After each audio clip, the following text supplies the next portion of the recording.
welcome to my YouTube channel. I'm Adeyemo Joy. I will be discussing about family issues, relationship between father, between mother, between children. So what we'll be discussing about sex among children. The topic we're discussing now is sex among children. Please kindly like, comment in the comment section, and subscribe to my YouTube channel. Thank you. Sex among children, as funny as it sounds, people don't always talk about it. And the funny thing is, when you bring 10 children, you'll be amazed at the number of children that are sexually active. This is one topic parents don't want to talk about. Even at the point whereby they need help, they don't always want to talk about it. And one funny thing about this is, parent of the male child, the victim of the parent of the male child always like, oh, it's my son that is involved, it's not my daughter, it's the girl child that is going to end up with the stigma, it's the girl child that is going to end up with this, with that. But that is not true. Most times it is always the male child that get the trauma. It's the male child that is even more affected, because the male child becomes aggressive, because when his sexual urge is high, he won't stop at any length to have sex. Even at a very tender age, he might start demanding sex from his peers. And the funny thing is, even when those ones are not willing to give him, they will actually get it from them one way or the other. And this may grow up, this habits might grow up with the child and making the child at the end of the day become a rapist, and the end of such child won't be good. So it is both the male child and the female child that are always at the losing end. They are the most times they always suffer the trauma, they always go through a lot of stuff. So we're gonna be talking about the prevention, the how to manage it. So we talk about the effects and things that causes it. Please kindly like, share, comment in the comment section, and subscribe to my YouTube channel. Thank you. So we're gonna be talking about the causes. One of the strong factor, one of the causes, it is the environment. The environment where a child grows up play a very long role in the life of a child. As little as it may look or as it may sound, the environment, the kind of child, the kind of children the child mixed with goes a very long way in a child. There are some hoods whereby the children get to play like act drama. They call it mommy and daddy game. That's a very funny one. They call it mommy and daddy game. They get to act drama whereby there will be a child will be the mother, the male child will be the father, and the female child will be the mother, and they will have some children so of their age to be their children, whereby they get to cook with sand, they get to cook with all kind of things. They actually act what mother and father do, to the point whereby these children have sex, like real sex without protection. That is even the most dangerous part of it all. This brings us to the next factor, the second factor we'll be talking about, which is what they see adults do. This is one of the very dangerous things. You'll be amazed by the things the children see their father and their mother do. I'm not saying it is bad for the father and the mother to show affection when their children are there, but please let us minimize it. Imagine a father tapping the ass of his wife. There is nothing bad there. I am very serious. But this child sees this, and at the end of the day gets to the school, to his class, and bam, boom. A female child, you cannot blame the child. As funny as it is, you cannot blame the child, because it is the father. It is what the child sees the father do. And one or other reason it is when the mother and the child sleep in the same room. I am going to lay emphasis on this point. Father and mother sleeping in the same room with the child. Please, parents, as the child reaches the age of 3, separate the room. Even if you cannot separate the room, please let there be a demarcation. These children pick all kind of things from adults, and you'll be amazed at the things. Oh, you may think, oh, this child is asleep, This brings me to the story of a friend of mine. I used to have a friend. She said, growing up, she used to sleep in the same room with her mom and her siblings, and she watches them have sex. This is one thing that we should be careful about as parents.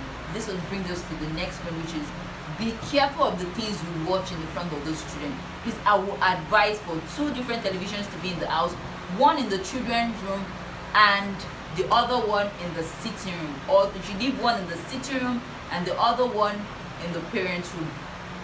Even if there is not enough resources to get 2 different televisions, please be careful of what you watch in the front of these children. You'll be amazed at the things these children pick on TV.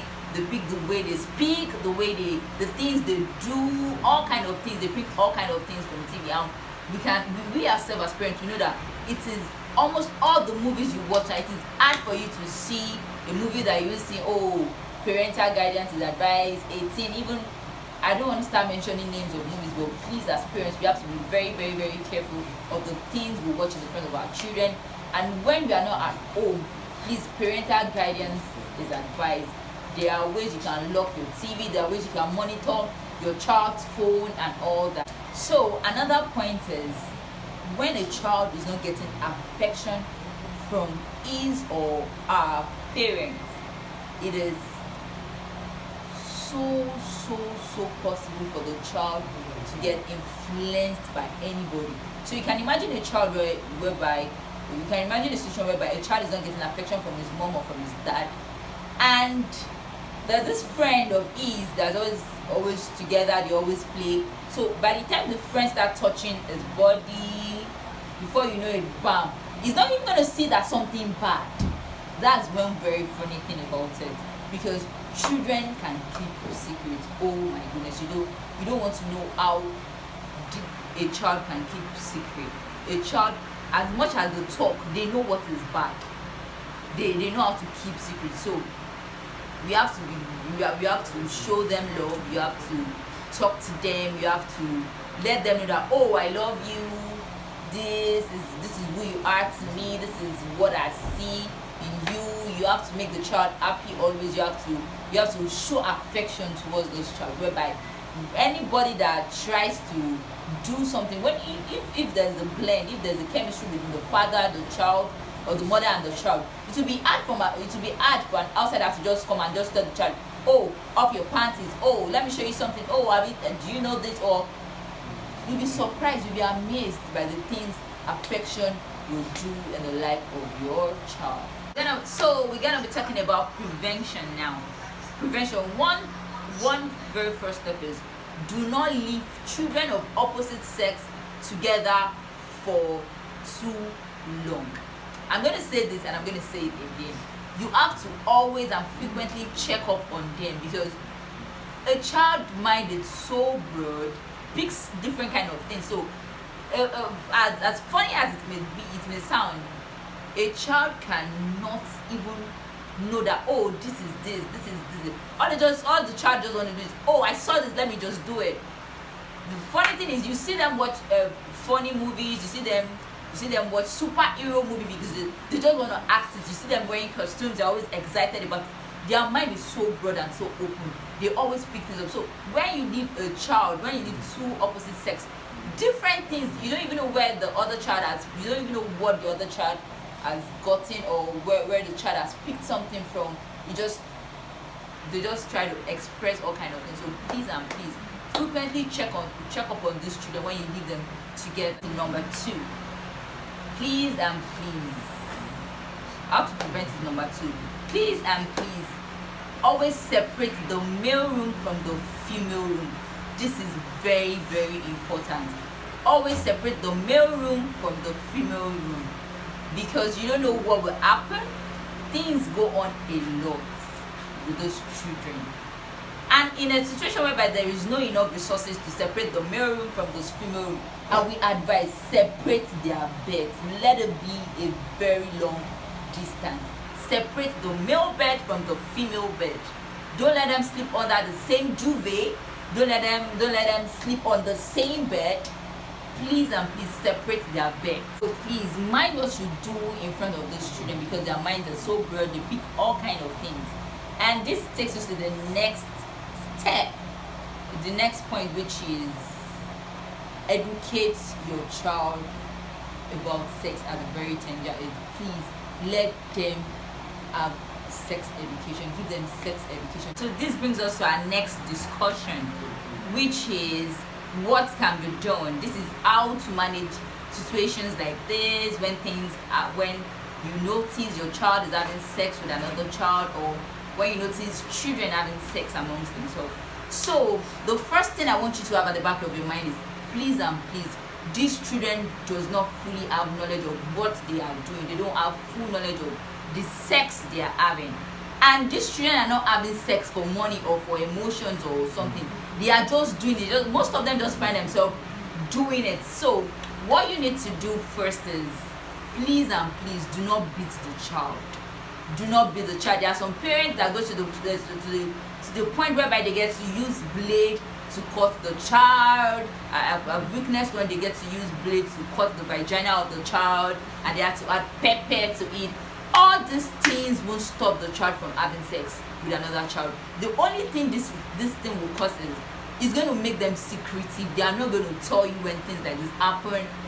So please and please, always have this at the back of your mind, that these children are not having sex for money or for anything. Some of them are just doing it because they find themselves doing it. So the first thing you need to do is, please and please, let this child go for medical checkup.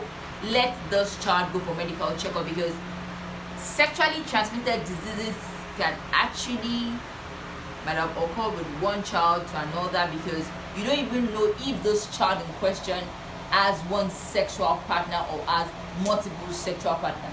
Yes, a child can have more than one sexual partner. A child can have a sexual partner in school, have another one in the playground, have another, because this child doesn't even know what sex is. This child is just having sex because it is sweet. Let me just use the word sweet to the child. The child enjoys it, but doesn't really know the in-depth meaning of sex or what sex is created for. So please let this child take this child to the doctor, to the hospital. Let this child be examined, and that is the first thing. And the second thing you need to do is, please and please, you need to give this child full education of what sex is. Do not shout at the child. I know it is painful. It is some parent, it makes them feel like, oh, they didn't raise this child, or they lost as a parent, or they are not strong enough to be a child, to raise a child or something. It is not your fault. It is just one of those things that happen in life. And when you see things like this happening, please and please, just calm yourself down first. Pray about it. Talk to God about it. That's one very, very vital thing you need to do. Pray to God about it. Then you can talk to your child. Give your child the real advice, and let this child understand that, okay, this sex that you've done, you're not supposed to do it because you've not reached the age. This is the implication of this. If you continue, this is what is going to happen to you. You might end up having sexually transmitted diseases. You might end up getting pregnant as a child, as a female child, and this will actually stop your education. This will cause a lot of things in your life. As a male child, are you ready for responsibilities and all that? You need to explain to those. So if it involves taking days off from work just to educate this child, to give this child attention, to give this child love and all that, please do it. It will actually go a long way in the child. And one other thing you need to do is inform the teacher, because you need to keep up. You need to watch over this child. So you need to inform the teacher in school. You don't have to tell the teacher what happened to this child. All you need to tell the teacher is, please kindly keep an eye on my son, kindly keep an eye on my daughter. You don't have to tell them what happened. Please, I need you to always know where the child is going to and all, because different things happen in schools. Primary school students, you'll be amazed at the kind of things girls together in the toilet. All kind of things happen it happens in school. So you need to tell the child's teacher to keep an eye on the child. And one other thing, one very last thing is to be your child's friend. You have to always talk to your child about all kind of things. Be close to your child as possible. I know it is very, very hard as working parents, to do their 9 to 5, provide for the family and all kind of things, and still come back home, play with the child, gist with the child. But what really are we living for as parents? What are parents living for if the fruit of the marriage is corrupted, if the fruit of the marriage is being snatched by the devil or by all sorts of environmental influence? Please and please, as parents, we need to pay attention to our children. Thank you. Please do not forget to share, like, subscribe to my YouTube channel. Thank you so much. I'm Adeyemo. Once again, bye.